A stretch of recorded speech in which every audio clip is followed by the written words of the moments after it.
আসসালামু আলাইকুম প্রিয় শিক্ষার্থীরা, আশা করি সবাই ভালো আছো।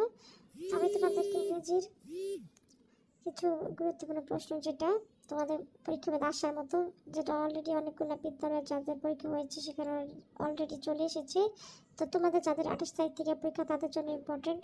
তো তোমরা এক নজরে উত্তরপত্র সহ আমি তোমাদেরকে প্রশ্ন দিয়ে দিয়েছি। অষ্টম শ্রেণীর দেখো, সময় হচ্ছে 3 ঘন্টা। প্রশ্নের মার্ক হচ্ছে আমাদের 100 মার্কসের পরীক্ষাটা হবে। তো এখানে রিভার জিপসিস যে প্যাসেজটা হচ্ছে, আর এই প্যাসেজ থেকে তোমাদের খুব সহজে তোমরা যদি চাও, অবশ্যই তোমাদের কাছে একটা আছে, প্রত্যেকের যদি বাংলা অর্থটা সহ তোমরা একটু পড়ে নাও, তাহলে তোমাদের জন্য অনেক সুবিধা হবে।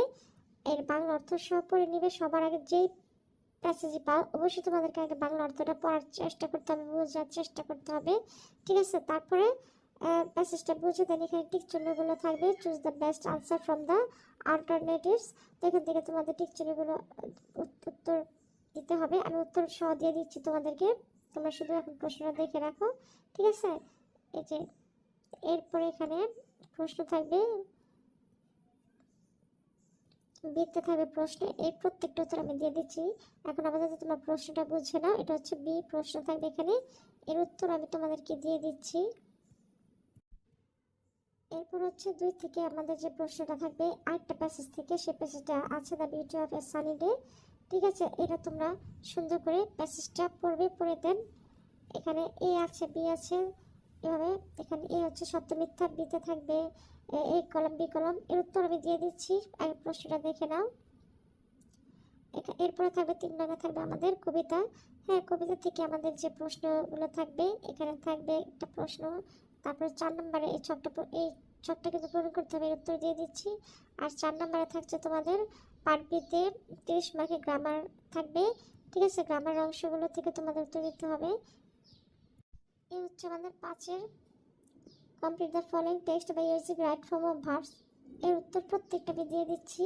তারপরে 6 থাকবে here is a story about Suraj Ali, এই 6 থাকবে শূন্যস্থানটা, ঠিক আছে? তারপর 7 থাকবে এই প্রশ্নটা। এরপর 8 থাকবে তোমাদের রাইটিং পার্ট, যেটা এখানে একটা সিভি আছে, এখানে একটা সিভি আছে, সেটা হচ্ছে, আর সিভিটা তোমাদের লিখতে হবে। এই উত্তরগুলো আমি দিয়ে দিচ্ছি।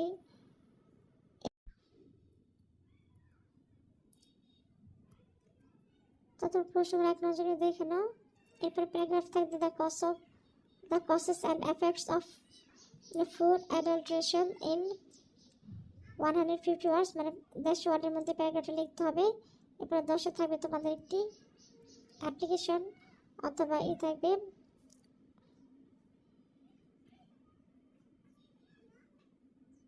অথবা ফর্মাল লেটার থাকবে, ঠিক আছে?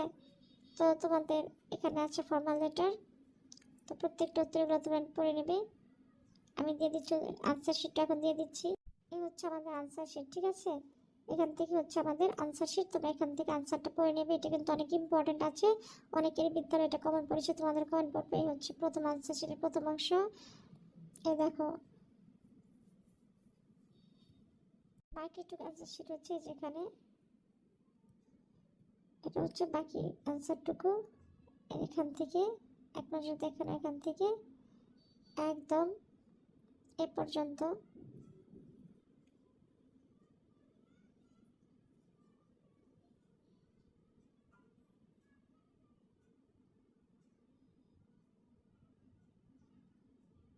আর প্যারাগ্রাফ সিবি তোমাদের মতো ছোট করে যেখান থেকে পড়েছো সেখান থেকে দিলে হবে। আমি উত্তরগুলো দিয়ে দিলাম।